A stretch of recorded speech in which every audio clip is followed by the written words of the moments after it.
সন্ধ্যাৰ দেউতাকৰ মৃত্যুৰ পিছত তেওঁৰ ঘৰত আন উপাৰ্জনকাৰী কোনো নাছিল।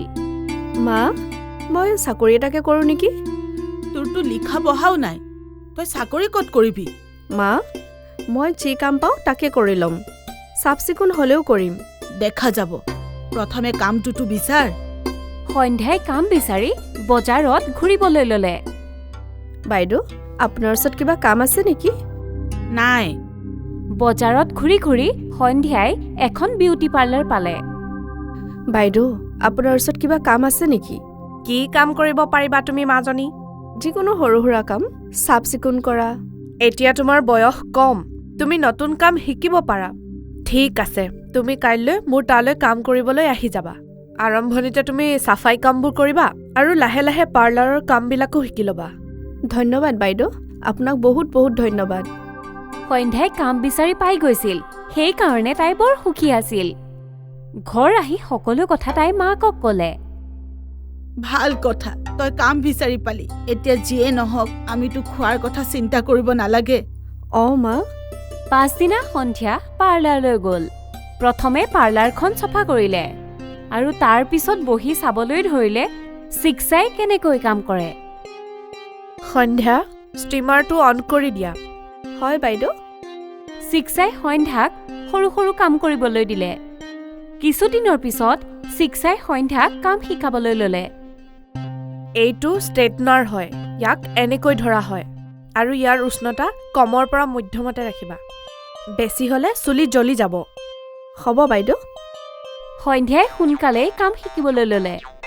এটা মাহতে তাই বহুতখিনি কাম শিকি গ'ল। মাজনী, এওঁৰ ফেচিয়েল কৰি দিয়া। বাইদেউ। সন্ধ্যাই এতিয়া সকলো কাম শিকি গ'ল, সেইবাবে চিক্সাই দৰমহাও বঢ়াই দিলে। এয়া লোৱা মাজনী, এই মাহৰ দৰমহা। আগতকৈও তাই বেছি পইচা পাই বৰ সুখী আছিল। এয়া লোৱা মা, এইবাৰ বাইদেৱে মোক দৰমহা বঢ়াই দিছে। ভাল কথা মাজনী, বহুত ভাল। এই পইচাৰে তোমাৰ কাৰণে দুযোৰমান কাপোৰ কিনি লোৱা। হ'ব, মোৰ কাৰণে আৰু আপোনাৰ কাৰণেও মই কাপোৰ কিনিম। যেনেকৈ সন্ধ্যাই আগলৈ কাম শিকি গৈ আছিল, চিক্সাই তাইৰ দৰমহা বঢ়াই গৈছিল।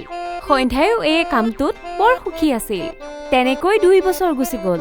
এদিনাখন যেতিয়া সন্ধ্যাই ঘৰ আহিলে, তেতিয়া তাহাঁতৰ ঘৰলৈ কোনোবা আলহী আহিছিল। মাজনী, এয়া তোমাৰ দূৰ সম্পৰ্কীয় মামা। নমস্কাৰ মামা। প্ৰণাম মাজনী। এওঁ তোমাৰ কাৰণে বহুত ভাল সম্পৰ্ক লৈ আহিছে। তাতে তোমাৰ বিয়াৰ বয়সো হৈ গৈছে। কিন্তু মা, মই যদি বিয়া হৈ গুচি যাওঁ তেতিয়া আপোনাৰ কি হ'ব? তুমি মোৰ কথা চিন্তা কৰিব নালাগে, মই নিজৰটো চাই ল'ম। তোমাৰ দেউতা যদি আজি থাকিল হয়, এতিয়ালৈকে তোমাৰ বিয়া হৈ গ'ল হয়। তোমাৰ কাৰণে ভাল সম্পৰ্ক এটা আহিছে, মাত্ৰ তুমি বিমুখ নকৰিবা। সন্ধ্যাই ভাবিবলৈ ধৰিলে আৰু মাকৰ মুখ চাই হ'ব বুলি ক'লে। মুকেশে এটা ফেক্টৰীত কাম কৰে, 12,000 টকা দৰমহা পায় সি। সন্ধ্যাক সি অতি সুখত ৰাখিব বাইদেউ। ঠিক আছে, আপুনি সম্পৰ্কটো কথা আগবঢ়াওক। কিছুদিনৰ পিছত সন্ধ্যাক চাবলৈ মুকেশৰ লগতে ঘৰৰ মানুহ আহিল। ভনী, মুকেশৰ মা দেউতাক ঢুকুৱা বহু বছৰেই হ'ল। মই তাৰ মাহীয়েক হয়, ময়ে ইয়াক চোৱা চিতা কৰোঁ। মুকেশৰ ওচৰত তাৰ নিজৰ ঘৰ আছে আৰু চাকৰিও আছে।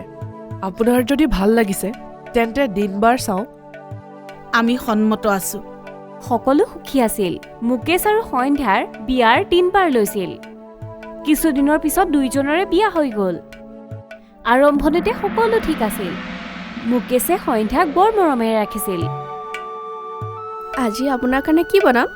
আজিতো দেওবাৰ, আজি মই খানা বনাম। আপুনি বনাব? মই বছৰ বছৰ ধৰি খানা বনাই আছোঁ। মই চব বনাব জানো, তুমি আৰাম কৰা। সন্ধ্যাই মুকেশক লৈ বৰ সুখী আছিল। তেওঁলোক দুজন আৰু সুখী হৈ পৰিল যে সন্ধ্যা গৰ্ভৱতী আছিল।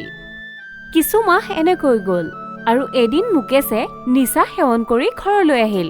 আপুনি মদ খাই আহিছে?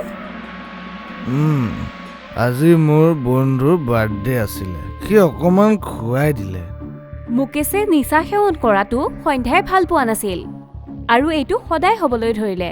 মুকেশে সদায় ঘৰলৈ নিচা সেৱন কৰিয়ে আহিছিল আৰু এতিয়া মুকেশ আৰু সন্ধ্যাৰ মাজত কাজিয়া হ'বলৈ লৈছিল। আপুনি সদায় সদায় ইমান মদ খাই আহে?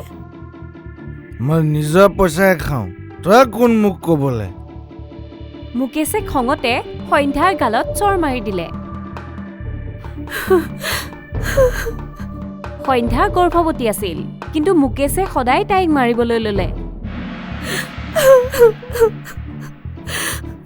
4 মাহৰ পাছত সন্ধ্যাই ঘৰ এৰি গুচি গ'ল আৰু মাকৰ ঘৰলৈ গুচি আহিল। তাই কান্দি কান্দি সকলো কথা মাকক ক'লে। মা, এতিয়া তুমিয়ে কোৱা, মই কি কৰোঁ? তোমাৰ ভালৰ কাৰণে মই তোমাক বিয়া দিছিলোঁ। মই কেনেকৈ গম পাম যে তোমাৰ লগত এইবোৰ হ'ব বুলি? মোক ক্ষমা কৰি দিয়া। তুমি আৰু সেই বদমাছটোৰ ওচৰত নাযাবা, ইয়াতে থাকা। সন্ধ্যা মাকৰ ঘৰতে থাকিবলৈ ল'লে। পিছদিনা মাক জীয়েকে কথা পাতি আছিল। মা, মই ভাবিছোঁ পাৰ্লাৰখনত যোৱা আকৌ আৰম্ভ কৰি দিওঁ। নালাগে মাজনী, এনেকুৱা অৱস্থাত তুমি চাকৰিলৈ কেনেকৈ যাবা? ময়ে কিবা এটা কাম বিচাৰি যাওঁ। তেতিয়াই সন্ধ্যাৰ মনলৈ এটা বুদ্ধি আহিল। মা, মই যদি ঘৰতে পাৰ্লাৰখন খুলি দিওঁ তেতিয়া মই ঘৰত নিজেও ভালে থাকিব পাৰিম আৰু আপুনিও কোনো কাম কৰাৰ প্ৰয়োজন নাই। এইটোতো কৰিব পাৰা। সেইদিনা আবেলি মীনা আৰু সন্ধ্যাই বজাৰৰ পৰা পাৰ্লাৰৰ সকলো বস্তু কিনি আনিলে আৰু ঘৰৰে এটা কোঠাত পাৰ্লাৰ বনাই ল'লে আৰু ঘৰৰ বাহিৰত পাৰ্লাৰৰ এখন বৰ্ড লগাই দিলে। প্ৰথম দিনাৰ পৰাই তেওঁ পাৰ্লাৰত গ্ৰাহক আহিবলৈ ল'লে। সন্ধ্যা আৰু মীনা সুখী হৈ গ'ল। সন্ধ্যাই বৰ ভাল কাম কৰিছিল, সেইবাবে গ্ৰাহক আকৌ আহিবলৈ ল'লে। লাহে লাহে তাইৰ বিউটি পাৰ্লাৰ চলিবলৈ ধৰিলে। গৰ্ভৱতী হৈও তাই 10 ঘণ্টা কাম কৰিছিল। কিছুদিন পিছত সন্ধ্যাই এজনী ছোৱালী জন্ম দিলে আৰু তাৰ পিছত নিজৰ অকমানিজনী চম্ভালিও সন্ধ্যাই পাৰ্লাৰো চলাবলৈ ল'লে। সন্ধ্যাৰ জীৱনত এতিয়াও সংঘৰ্ষ আছে, কিন্তু তাইৰ ওচৰত এটা ৰাস্তা আছিল, যাৰ বাবে তাই নিজৰ লগতে নিজৰ আত্মীয়ৰ জীৱনো ভালকৈ চলাই নিছিল। 5 বছৰ বহু কষ্ট কৰি সন্ধ্যাই এখন ডাঙৰ চেলুন খুলিলে। তেতিয়া তাইৰ ছোৱালীজনীও স্কুললৈ যায় আৰু তাই নিজৰ মাকৰ সৈতে এটা ডাঙৰ ঘৰত থাকিবলৈ ল'লে। এইটো তাইৰ বাবে ডাঙৰ সফলতা আছিল, কিন্তু এতিয়াও তাইৰ সংঘৰ্ষ চলিয়ে আছিল।